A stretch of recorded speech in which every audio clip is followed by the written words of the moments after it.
नमस्कार, मैं हूं दीपाली राणा। आप देख रहे हैं कल का बाजार। आपके स्टॉक रिलेटेड सवाल, फिर चाहे वो ट्रेडिंग की बात हो या बात हो इन्वेस्टमेंट पोजीशंस की, सभी शो में हम करते हैं शामिल। आप अपने क्वेश्चंस हम तक पहुंचा सकते हैं सोशल मीडिया प्लेटफॉर्म्स या फिर व्हाट्सएप के थ्रू। 7045220000 हमारा व्हाट्सएप नंबर है। फेसबुक, ट्विटर पर ये शो लाइव जा रहा है। आप अपने क्वेश्चंस पोस्ट भी कर सकते हैं और अपने सवाल भेज भी सकते हैं और इस शो को देख भी सकते हैं लाइव। शो के दौरान भी कुछ सवाल हम पिक करते हैं सोशल मीडिया प्लेटफॉर्म से। आज हमारे साथ है ट्रेडर और मार्केट एक्सपर्ट अमित सेठ। बात करेंगे पहले मार्केट की। कल की भारी गिरावट के बाद आज भी बाजार में गिरावट रही। इसी के साथ सेंसेक्स 314 अंक गिरकर बंद हुआ। निफ्टी 110 अंक गिरकर 21,500 के नीचे क्लोज हुआ। सबसे ज्यादा दबाव हमने मेटल, बैंकिंग, आईटी स्टॉक्स में देखा। वही फार्मा, रियल्टी, ऑटो इंडेक्स में हल्की बढ़त देखने को मिली। तो ये तो रहा एक क्विक रिकैप। हालांकि मार्केट में कल जितनी परेशानी थी, आज थोड़ी उथल पुथल जरूर दिखी और फाइनली गिरावट के साथ ही क्लोजिंग हुई है। एफआईएस की ओर से बिकवाली हुई है ठीक ठाक। कल 10,000 करोड़ से ज्यादा की बिकवाली थी, आज भी 9,900 करोड़ की बिकवाली की है। डीआईएस ने हालांकि खरीदारी की है 5,977 करोड़ की। अब बात करते हैं कल के मार्केट की। तो पहले तो बताइए अमित, क्या आउटलुक रहेगा index wise Nifty bank Nifty पर डेटा चार्ट्स के बेसिस पे? ये गिरावट कितनी एक्सटेंड होती हुई दिख रही है नियर टर्म में? जी, good evening Deepali ma'am. Deepali ma'am, अगर हम स्ट्रक्चर देखें, स्ट्रक्चर की बात करें निफ्टी बैंक निफ्टी का, तो स्ट्रक्चर डेफिनेटली डैमेज्ड है। कल के सेल ऑफ के बाद हमने थोड़ी सी नीचे के लेवल से जरूर रिकवरी देखी, लेकिन अगर ओवरऑल देखा जाए तो स्ट्रक्चर इज वीक। थोड़ा सा टेक्सचर मार्केट का चेंज हो गया। निफ्टी आज की रिकवरी के बावजूद जो नीचे से रिकवरी आई, फिर भी 20 डेमा के नीचे क्लोज हुआ है। तो मुझे लगता है कि ऊपर के लेवल्स में लगभग 21,550 21,600 अगर इन केस जाता है तो वहां पे फिर हम एक सेलिंग प्रेशर देखेंगे। We are not out of woods. There is a good possibility कि हम 21,200 21,000 के लेवल्स आने वाले 2 से 3 दिनों में टेस्ट कर जाएंगे। बैंक निफ्टी का स्ट्रक्चर देखें तो ये और भी ज्यादा वीक है। Obviously it is approaching a gap support जो कि लगभग 44,900 एंड 45,000 के आसपास आता है। तो मुझे लगता है जिस हिसाब से प्रेशर बना हुआ है और जिस हिसाब से कैंडल कंटिन्यूअसली बॉलिंजर बैंड के आउटसाइड में क्लोज कर रही है, तो there is sharp momentum on the downside. Weakness persist कर रही है। थोड़ा सा मुझे लग रहा है कि यहाँ पे अभी क्रैक और बाकी है, तो कॉशियस रहना चाहिए हमें। ठीक है, कॉशियस रहने की जरूरत है इंडेक्स पर। लेकिन बात करेंगे अब स्टॉक्स की। तो बताइए कुछ सेट ऑफ स्टॉक्स जो आपके रडार पर रहेंगे अमित कल के पर्सपेक्टिव से। जी ma'am, definitely even in any kind of a market there are always some good stocks जिसमें स्पेशली स्ट्रेंथ हम देख सकते हैं। तो आज के सत्र में हमने देखा कि स्पेशली ऑरो फार्मा एक जिसमें वीकली ब्रेकआउट देखा हो, तो उस पर मैं कल नजर रखूंगा क्योंकि इसमें स्ट्रॉन्ग पुलबैक हमने सपोर्ट लेवल से देखा। ऑरो ट्रेडिंग एट 1124, तो मेरी नजर कल ऑरो फार्मा में रहेगी on the bullish side. Tata communication में हमने एक अच्छा ट्रैक्शन देखा था with good price volume breakout, वहां पे भी हमारी नजर रहेगी। और तीसरा स्टॉक एमजीएल में एक क्लियर ब्रेकआउट हमने देखा है। 1300 के लगभग इसके लेवल्स हैं। 10 डेमा को टच करके यहाँ पे एक ब्रेकआउट नजर आया, तो एमजीएल पे नजर रहेगी। इन सब स्टॉक्स पे हम थोड़ी भी रिकवरी आती है, मार्केट में एक डेड कैट बाउंस आता है, तो I think these stocks will do well. Okay, तो ये रहे वो सेट ऑफ स्टॉक्स जहां पर आप फोकस कर सकते हैं कल के बाजार में। अब बात करते हैं राजेश से, लखनऊ से हमारे साथ कनेक्टेड है। राजेश नमस्कार, बताइए क्या सवाल है आपका? मैडम, 2 सवाल थे। एक तो केआरबीएल पर था, एक बिरला सॉफ्ट पर था। केआरबीएल में 400 लिए, 400 रुपए में लिए हुए हैं 1,000। तो इसका 1 ईयर के लिए क्या प्रोस्पेक्ट दिखता है? और बिरला साहब 650 में लिए 4,000 और एक साल के लिए हम रख सकते हैं इसको या नहीं? क्या टारगेट होंगे, क्या स्टॉप लॉस होंगे? साल भर का view, KRBL 400, Birla soft 650। Birla soft में 128 रुपए का फायदा हो रहा है फिलहाल। केआरबीएल भी 400 रुपए की खरीदारी है। क्या सजेशन साल भर के हिसाब से अमित? जी मैम, अगर केआरबीएल का हम स्पेसिफिकली स्ट्रक्चर देखें तो स्टॉक एक कंसोलिडेशन मोड में है। स्टॉक ने नीचे 340 360 के लेवल में कंसोलिडेशन किया। उसके बाद हमने स्टॉक को देखा 200 डेमा के ऊपर आ रहे हैं और कुछ दिनों से इसमें एक पुल बैक देख रहे हैं। तो इसमें बने रहे जब तक 350 के लेवल्स इंटैक्ट है। एक स्टॉप लॉस जरूर लगा के रखिए अपनी इन्वेस्टमेंट का, लगभग 350 के लेवल्स का। तेजी कब बनेगी? इसका रेजिस्टेंस लगभग 390 के आसपास आता है। अगर ये 390 आने वाले दिनों में क्रॉस करता है तभी हम यहाँ पे एक अपवर्ड मोमेंटम देखेंगे। Till that time I think it's in a consolidation mode and 350 के स्टॉप लॉस के साथ उनको रखना चाहिए। इन्होंने बात की बी सॉफ्ट की। बी सॉफ्ट एक वेरी स्ट्रॉन्ग बुल मार्केट में, there is no sign of weakness. Stock is trading above 10 and 20 डेमा। डेफिनेटली अब कुछ रिजल्ट्स आने वाले आईटी सेक्टर के, वो थोड़ा अपने ध्यान में जरूर रखिएगा, बिकॉज जिस तरह से एलटीएम का रिजल्ट खराब था तो दैट वेंट डाउन, ओएफएसएस का बढ़िया था तो वो वेंट अप, तो रिजल्ट में इम्पैक्टेड पॉजिटिवली और negatively, I don't know, but technically structure इसका साउंड है as long as it is above the 750 levels. Okay, बात करेंगे सुशील गुप्ता से, लखनऊ से हमारे साथ कनेक्टेड हैं। सुशील नमस्कार, बताइए क्या सवाल है आपका। मैम नमस्कार। नमस्कार मैम, बताइए क्या सवाल है आपका। हाँ मैम, मेरे पास नमस्ते। रेयरटेल के 90 शेयर्स हैं, 160 रुपए के रेट पे लिया हुआ है, और अभी तो खैर अच्छा प्रॉफिट आ रहा है। इसको क्या ओके। करना है, अभी आगे रोक सकते हैं महीने 2 महीने, या फिर निकल लें अब? एक तो ये है, दूसरा है IRFC। इसके मैंने अभी करीब 15-20 दिन पहले लिए थे 200 शेयर, तो 100 तो मैंने बेच दिए, 100 मेरे पास अभी हैं। इसको क्या करना है, थोड़ा सा आइडिया देंगे आप? ओके ओके, तो रेलटेल और IRFC दोनों पर सवाल है इनका। बताइए क्या सजेशन, लेवल्स इन्होंने बताए 101 की बाइंग है IRFC में, कुछ बेच चुके हैं, कुछ पोजीशन होल्ड कर रहे हैं, क्या सलाह रहेगी आपकी तरफ से। जी, रेलटेल का स्ट्रक्चर पॉजिटिव है, there is no sign of weakness, stock एक कंटिन्यूअस अपट्रेंड में है, तो बना रहना चाहिए, बट डेफिनेटली ये प्रॉफिट में है, तो एक इनका प्रॉफिट का एक ट्रेलिंग स्टॉप लॉस होना चाहिए। 340 के स्टॉप लॉस के साथ इस स्टॉक को होल्ड करें। अभी भी स्ट्रक्चर पॉजिटिव है और आने वाले दिनों में हम हायर लेवल्स इसमें देख सकते हैं। IRFC का भी स्ट्रक्चर क्वाइट पॉजिटिव है, बट यहाँ पे थोड़ा सा स्टॉक रन अप कर चुका था, एक पुल बैक जरूर आ सकता है टुवर्ड्स 130 को 135, उसके बाद हम एक रिजेम्पशन ऑफ अपट्रेंड देख सकते हैं। अगर इफ इज विलिंग टू सी 134 35 तब तो होल्ड करें, नहीं तो अपना प्रॉफिट बुक कर लें इस लेवल में। ओके, बात करते हैं जयदीप शर्मा से, चुरू से हमारे साथ कनेक्टेड हैं। जयदीप नमस्कार, बताइए क्या सवाल है आपका। नमस्कार मैम। मैम मैंने HCL के 30 शेयर ले रखे 926 के ऊपर, तो इनको होल्ड रखूं या सेल करूं? 926, आपका होराइजन क्या है, मतलब क्या व्यू है, कितने समय रख सकते हैं। मैम 5-6 साल तक वो रख सकता हूँ मैं। ओके, लॉन्ग टर्म व्यू है 926 की बाइंग HCL टेक में, अच्छे प्रॉफिट्स में है ऑलरेडी, क्या सजेशन रहेगा अमित। जी, बने रहना चाहिए। It is one of the large cap में अगर देखा जाए तो HCL टेक की relative strength is the strongest. जितने भी लार्ज कैप स्टॉक्स में सबसे बेहतरीन स्ट्रक्चर HCL टेक का है, जिस हिसाब से स्टॉक वीकली और मंथली चार्ट्स पे प्लेस्ड है।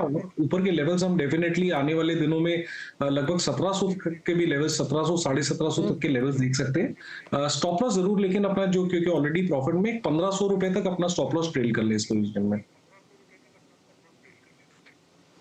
ओके, नानक चंद दिल्ली से हमारे साथ कनेक्टेड हैं। नानक जी नमस्कार, बताइए सवाल। नमस्कार जी, ये एक्चुअली मेरे पास IAX के शेयर्स है, 1151 बाइंग है मेरी, ये बहुत नीचे जा रहा है, क्या करें? शॉर्ट टर्म व्यू था मेरा। शॉर्ट टर्म व्यू 151 पर खरीदा IEX, कल टूटा था काफी, क्या सजेशन रहेगा शॉर्ट टर्म के व्यू के हिसाब से। जी, IEX में हमने लास्ट 2 दिनों में काफी एक शार्प सेल ऑफ देखा है, स्टॉक ने अपना 200 डेमा ब्रेक कर दिया और 2 दिन में इसमें वॉल्यूम बहुत ज्यादा है। एक इसका स्ट्रॉन्ग सपोर्ट लगभग 138 140 के आसपास था, वो भी टूट गया है। तो अगर कोई भी बाउंस आए तो निकलना चाहिए, नहीं तो आई थिंक मेरे को लगता है स्टॉक इज हेडेड फॉर 124। थोड़ा सा मार्केट में कोई रिलीफ रैली आती है, बाउंस आता है, तो मेरे हिसाब से इनको इसमें से एग्जिट करना चाहिए। ओके, बात करेंगे अब अगले कॉलर से, विकास हमारे साथ कनेक्टेड हैं सवाल पूछने के लिए। विकास नमस्कार, पूछिए अपना सवाल। नमस्कार मैडम, मेरे पास VIP के शेयर्स है 621 रुपए के रेट पर 120 शेयर, और HDFC बैंक का आज मैंने 1503 के रेट पर 30 शेयर लिया है। क्या करना है, 1 साल तक इन्वेस्ट करके रख सकते हैं? ओके, 1 साल रख सकते हैं। VIP इंडस्ट्रीज और HDFC बैंक भी लिया हुआ है इन्होंने, और 620 की बाइंग इनकी VIP में है, जो कि भी इनको फिलहाल नुकसान दे रहा है। क्या सजेशन रहेगा आपका अमित। जी, VIP एक स्ट्रॉन्ग सपोर्ट एरिया पे 200 वीकली मूविंग एवरेज भी है, लगभग 525 530 एक स्ट्रॉन्ग सपोर्ट एरिया, तो जब तक वो इंटैक्ट है इस पे बने रहे, वो ब्रेक होता है तो डेफिनेटली निकल जाइएगा, क्योंकि फिर यहाँ पे बिकवाली बढ़ेगी। तो जब तक 525 530 इंटैक्ट है, बने रहे, यहाँ पे एक बाउंस आ सकता है। HDFC Bank has been in the news for all the wrong reasons, और उसमें हम एक शार्प सेल ऑफ देख रहे हैं। तो एचडीएफसी बैंक में अगर आपका व्यू लंबा है तो ये समझ के चलिए कि इसका स्ट्रॉन्ग सपोर्ट लगभग 1400 के आसपास आता है। लॉन्ग टर्म में तो definitely there is nothing wrong, near term में थोड़ी पेन रह सकती है, तो जब तक 1400 इंटैक्ट है, बने रहे।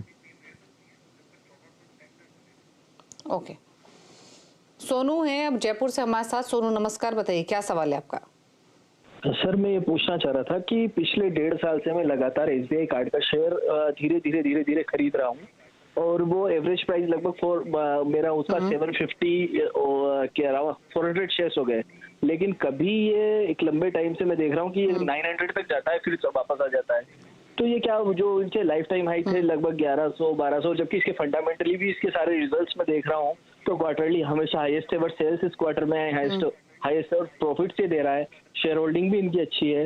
लेकिन ये जहाँ इस बुल मार्केट में पीतल भी जो है सोने के भाव में चल रहा है, तो ये गुड क्वालिटी स्टॉक अभी भी परफॉर्म नहीं कर रहा है। तो क्या कभी मैं, हालांकि इसे 1-2 साल और होल्ड कर सकता हूँ, लेकिन क्या ये आएगा कभी 1000-1100 के लेवल पे, या मुझे कुछ अच्छा सा बेनिफिट मिले इसमें या मुनाफा मिले तो मैं इसे अभी और होल्ड कर सकता हूँ। तो क्या होल्ड करूं या एग्जिट कर दूं? क्या सलाह इस बे कार्ड पर? एवरेज किया बार बार, लेकिन तब भी 790 के आसपास की बाइंग है। क्या सजेशन रहेगा अब हमें? देखिए, यहाँ समझना बहुत जरूरी है, टेक्निकल और फंडामेंटल दो डिफरेंट चीजें हैं। टेक्निकली अगर देखें तो स्टॉक सारे अपने की मूविंग एवरेजेस के नीचे कंटिन्यूअसली ट्रेड कर रहा है, 200 डेमा के नीचे भी है, तो टेक्निकली स्टॉक एक डाउन ट्रेंड में क्वालिफाई करता है। इसका 780 से लेके 800 एक स्ट्रॉन्ग रेजिस्टेंस, और स्टॉक बार बार वहां से रिवर्स कर जाता है नीचे की तरफ। तो मेरी सलाह यही है कि जब इसमें भी स्ट्रेंथ नहीं है इस काउंटर में, 780 800 मुझे लगता है एक बार जरूर आएगा एक पुल बैक में, तो वहां पे आप एग्जिट करने की कोशिश करें। This is not the counter to be for the time being. Okay, Karan Patel Ahmedabad Gujarat से हमारे साथ है। करण नमस्कार, बताइए क्या सवाल है आपका। नमस्कार, मेरे पास सेल है, मेरी बाइंग एवरेज है 102 102। क्या करना चाहिए मुझे, होल्ड या सेल? 102 की बाइंग है आपका। होराइजन क्या है?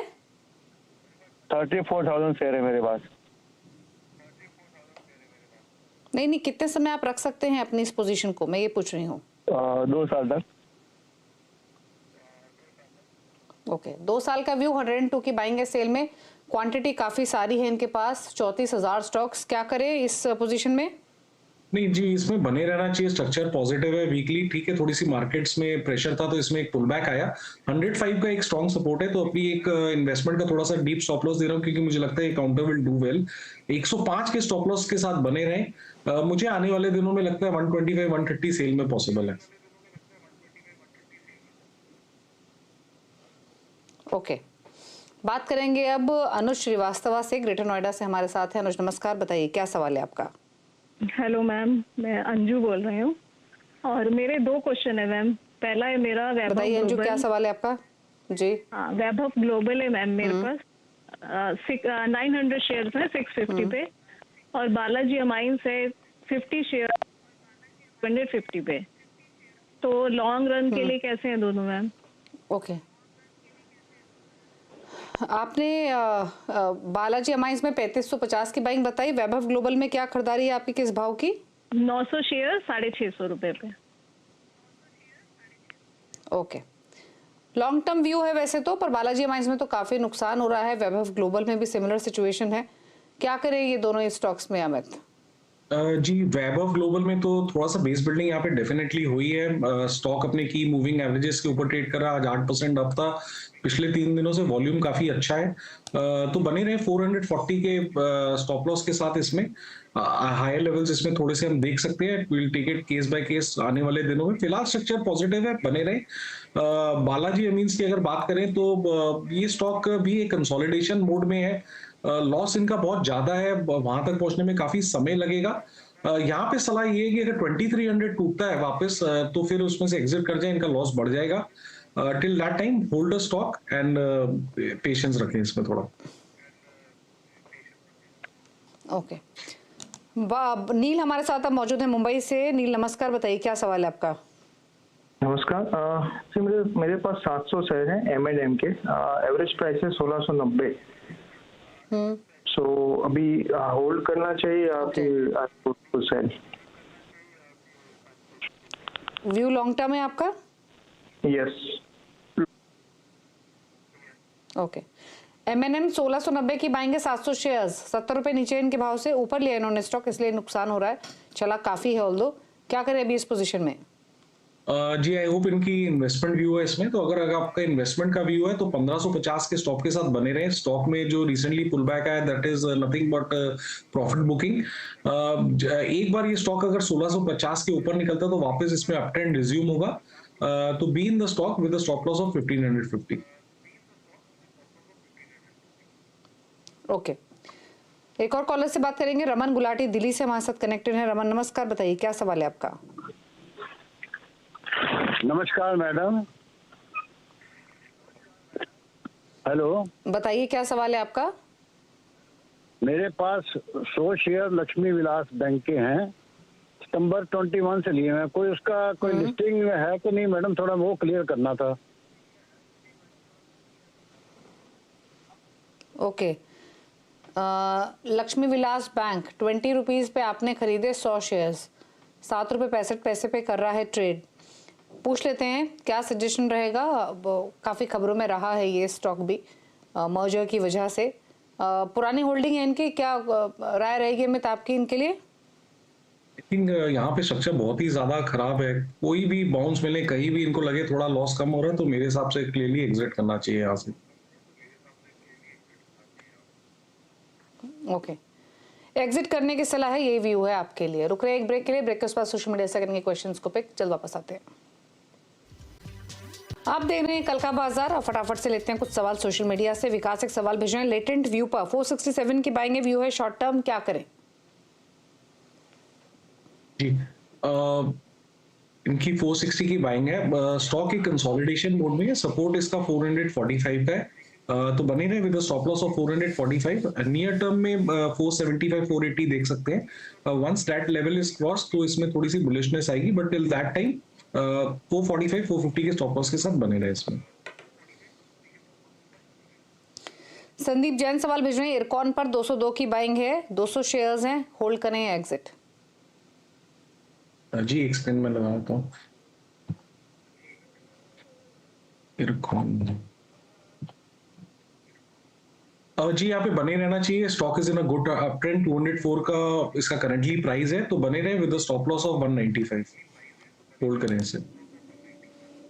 सागर एक सवाल भेज रहे हैं, टाटा स्टील पर 135 की बाइंग व्यू है लॉन्ग टर्म। जी टाटा स्टील का स्ट्रक्चर काफी पॉजिटिव है और देखा जाए तो 125 एक इसका स्ट्रॉन्ग सपोर्ट एरिया है।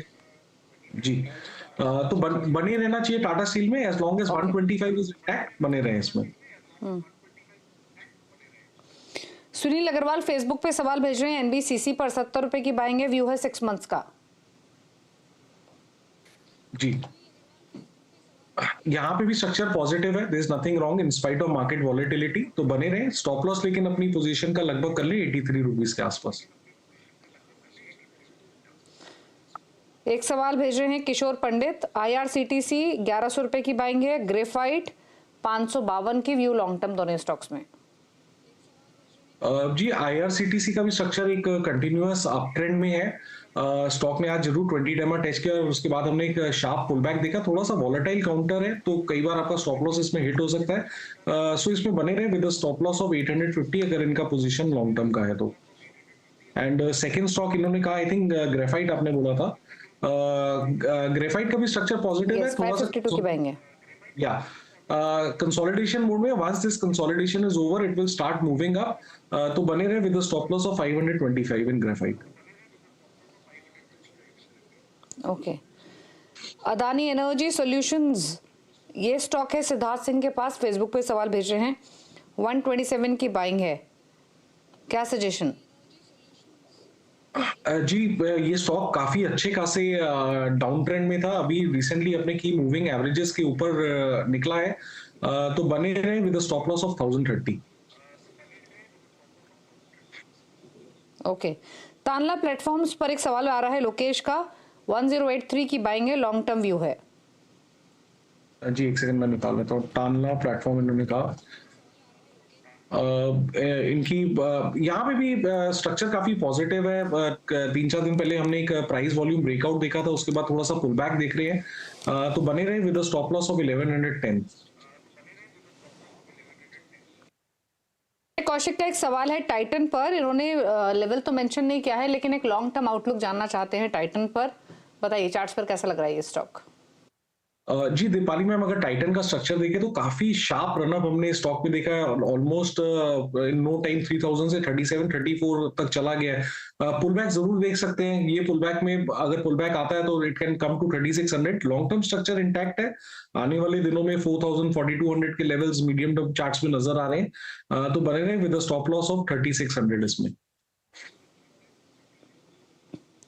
सुनील अग्रवाल एक सवाल भेज रहे हैं गुजरात गैस पर। 100 शेयर लिए हुए हैं गुजरात गैस के, इनका खरीदारी का भाव है 550, क्या करें? जी recently gas stocks have been doing really well. उसमें हमने एक ब्रेकआउट देखा लगभग गुजरात गैस में 530 के लेवल्स में। तो मुझे लगता है यहाँ पे हायर लेवल्स 580 595 के देख सकते हैं, बट एक स्टॉप लॉस जरूर लगा के रखें लगभग 535 540 के बीच में। एक क्लोजिंग बेसिस का स्टॉप लॉस गुजरात गैस में बना के रखें और बने रहें। ठीक है, तो होल्ड करने की सलाह है स्टॉप लॉस के साथ गुजरात गैस। सवाल इतने लेंगे, कोई क्लोजिंग कमेंट अमित आपकी तरफ से?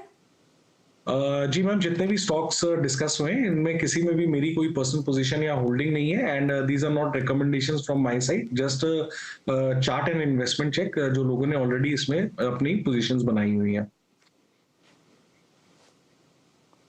शुक्रिया आपका शो में आने के लिए, सभी स्टॉक्स पर अपनी राय देने के लिए थैंक यू। इसी के साथ एक ब्रेक के उस पर भी खबरें जारी है CNBC आवाज पर। नमस्कार।